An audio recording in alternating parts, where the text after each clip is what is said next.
I wish I could sleep, or even lie sprawled out in my bed, eyes wide open, thinking, remembering, planning things that may prove impossible. But I love you, my dear silent friends, and love, as everyone knows, means sacrifice. So I get out of bed, I get the bucket, and with trip after trip down to the fountain, I give you the gift of another day of life. None of you can move. Your place is here on this terrace, and I, who can move, I take life and give it to you. It's wonderful to see the way you thank me with new scents and new flowers.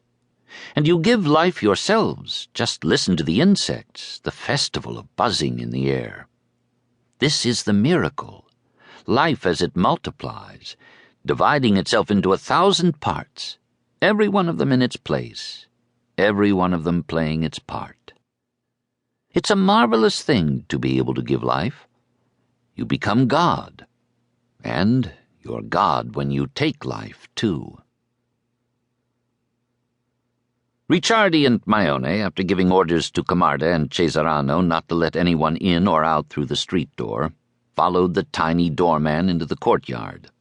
Along with his diminutive stature, shrill voice, and enormous nose, the way the man walked was ridiculous, too. He took short, bouncy steps, like a series of half-hearted leaps. His oversized uniform billowed on his back, and with every movement his hat slipped to one side or another, only to be straightened with both hands, the tips of his fingers protruding from 2 long sleeves. The courtyard was hardly as vast as those that Ricciardi had seen in other aristocratic palazzi. Then he realized that the space was restricted by a huge flower bed in the middle of it, planted with hydrangeas. Noticing that the policemen were admiring the flowers, Shara said without slowing his pace, "The flowers, eh?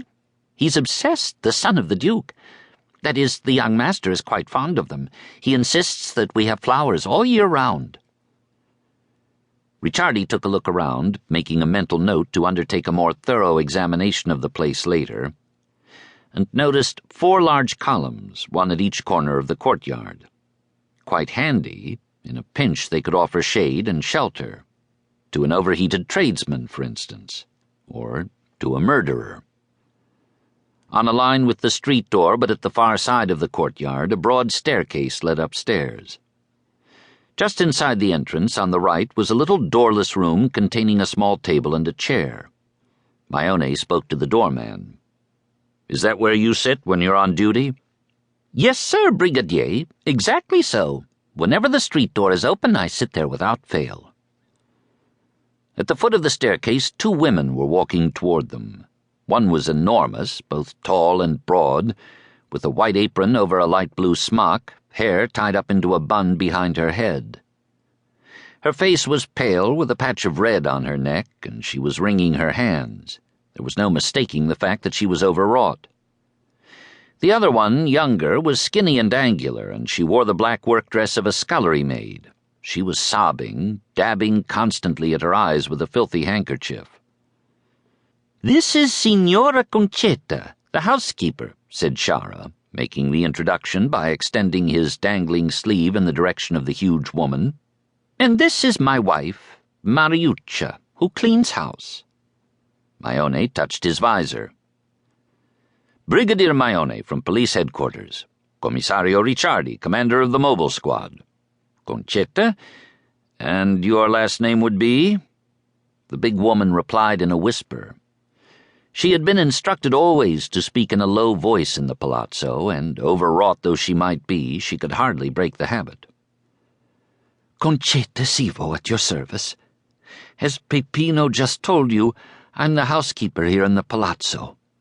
Her Grace the Duchess, I was the one who found her, that is, who saw the deed that had been done. The horrible thing." At the housekeeper's words, the maid burst into another series of hiccuping sobs. Her husband touched her arm as if to support her. Ricciardi broke in. "I'll need all 3 of you to remain on call. Make sure none of you leaves the palazzo for any reason whatever.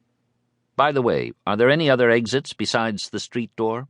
Tradesmen's doors, cellars?"